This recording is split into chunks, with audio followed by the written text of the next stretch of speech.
আল্লাহ রাব্বুল আলামিন বলেন, কোরআনের যত ঘটনা, সব ঘটনাগুলোর ভিতরে জ্ঞানীদের জন্য শিক্ষণীয় রয়েছে। বলুন আলহামদুলিল্লাহ। কোরআনুল কারীমের মাত্র 500 আয়াত আমরা মানব। 500 আয়াতে কারিমা শুধুমাত্র কেবলমাত্র আমাদের জন্য পালনীয়, আমাদের জন্য পালন করতে হবে মাত্র 500 আয়াত। 1000 আয়াত কোরআনুল কারীমের ভিতরে রয়েছে, যেই আয়াতগুলো বিভিন্ন ঘটনা বর্ণনা করা হয়েছে। বলুন সুবহানাল্লাহ। আমরা কোরআনুল কারীমে কোন কোন ঘটনাগুলো বর্ণনা করা হয়েছে, এই ঘটনাগুলো ধারাবাহিক আমরা আলোচনা করব ইনশাআল্লাহ। এবং যেই ঘটনাগুলো আল্লাহ রাব্বুল আলামিন বর্ণনা করেছেন, সেই ঘটনাগুলো অযথা করা হয় নাই, অযথা বর্ণনা করা হয় নাই। এই ঘটনাগুলোর আলোচনার পিছনে একটু কমে দাও, শিক্ষণীয় বিষয় রয়েছে। একটু সেই শিক্ষণীয় বিষয়গুলো আমরা আলোচনা করব ইনশাআল্লাহ। যেমন কোরআনুল কারীমের ভিতরে গাভীর ঘটনা নিয়ে আসা হয়েছে সূরা ফাতিহার পরে যেই সূরা, সেই সূরার নামটা হলো বাকারা। বাকারা মানে হলো গাভী। এখানে গাভীর ঘটনা আল্লাহ রাব্বুল আলামিন বর্ণনা করেছেন। কোরআনুল কারীমের ভিতরে 3টা মূর্তির কথা আল্লাহ আলোচনা করেছেন। এই 3টা মূর্তির কথা আল্লাহ রাব্বুল আলামিন কেন আলোচনা করলেন? আল্লাহ রাব্বুল আলামিন মূসা এবং খিজিরের ঘটনা বর্ণনা করেছেন, মূসা এবং ফেরাউনের ঘটনা বর্ণনা করেছেন, আবু লাহাব এবং তার স্ত্রীর কথা বর্ণনা করা হয়েছে, ইয়ামেনের বাদশাহ বিলকিস রানীর কথা আল্লাহ রাব্বুল আলামিন বর্ণনা করেছেন। আব্রাহা ভাঙতে এসেছিল কাবা ঘর, তার পরিণতি কি হয়েছিল? আল্লাহ রাব্বুল আলামিন এমনইভাবে 1000 আয়াতের ভিতরে আল্লাহ পাক বিভিন্ন কাহিনী বর্ণনা করেছেন। বলুন সুবহানাল্লাহ। এগুলোর জন্য আমাদের কি শিক্ষণীয়, এই শিক্ষণীয়র উপরে আলোচনা করা হবে ইনশাআল্লাহ। কোরআনুল কারীমের ছোট্ট একটি সূরা, সূরা ফিল। এই সূরা ফিলের ভিতরে আল্লাহ রাব্বুল আলামিন হস্তি বাহিনীর কথা বর্ণনা করেছেন। আব্রাহার বাদশা ইয়ামেন থেকে কাবাঘর ধ্বংস করতে এসেছিলেন।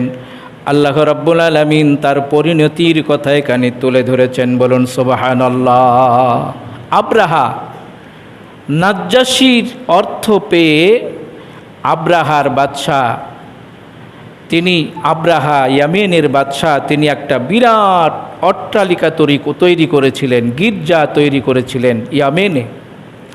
সেই গির্জাটা এত উঁচু ছিল, কোনো মানুষ যদি মাথায় টুপি দিয়া সেই বিল্ডিংয়ের দিকে তাকাতো, গির্জার দিকে যদি তাকাতো, তাহলে তার মাথার টুপিটা পড়ে যেত। এজন্য গির্জাটার নাম রাখা হয়েছিল কালিশ। কালিশ মানে হলো টুপি পরে যাওয়া গির্জা। বলুন নাউজুবিল্লাহ। এত সুন্দর জাকজমক গির্জা বিল্ডিং ইতিহাসে, পৃথিবীর ইতিহাসে তখন ছিল না। আব্রাহা এটা তৈরি করে নাজ্জাশীকে আমন্ত্রণ জানালেন, আমি আপনার সম্মানার্থে বিরাট একটা গির্জা তৈরি করেছি, আপনি এখানে আসুন।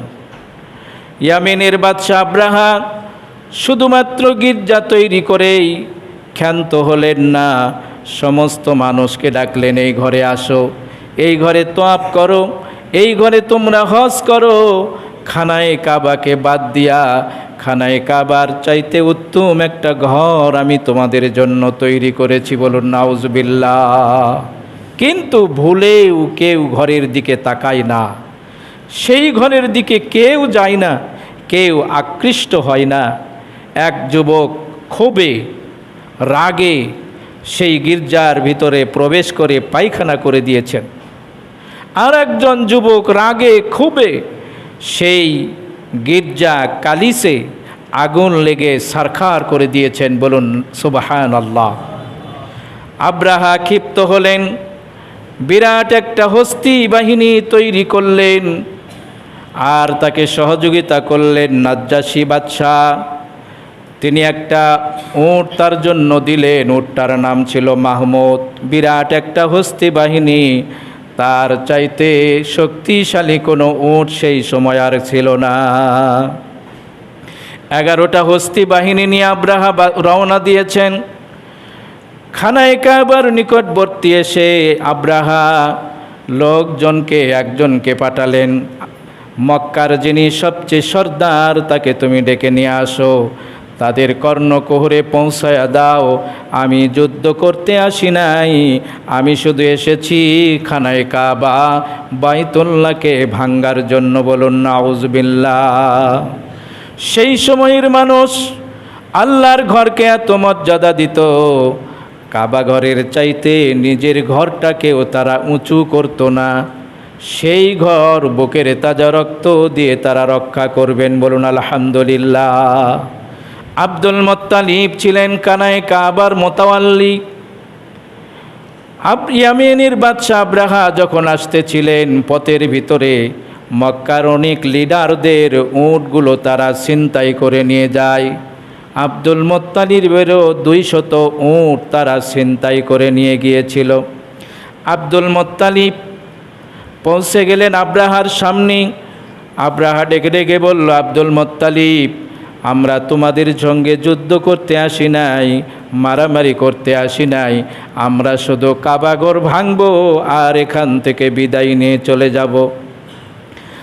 বাইতুল্লাহর মালিক আল্লাহ রাব্বুল আলামিন তার ঘরকে হেফাজত করবেন।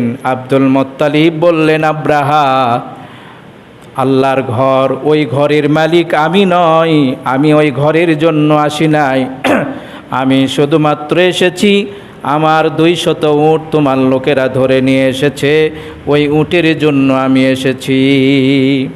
আব্রাহা চিন্তা করল যে এত মহব্বতের ঘর তাদের, সেই ঘরের কোনো কথা বলে না।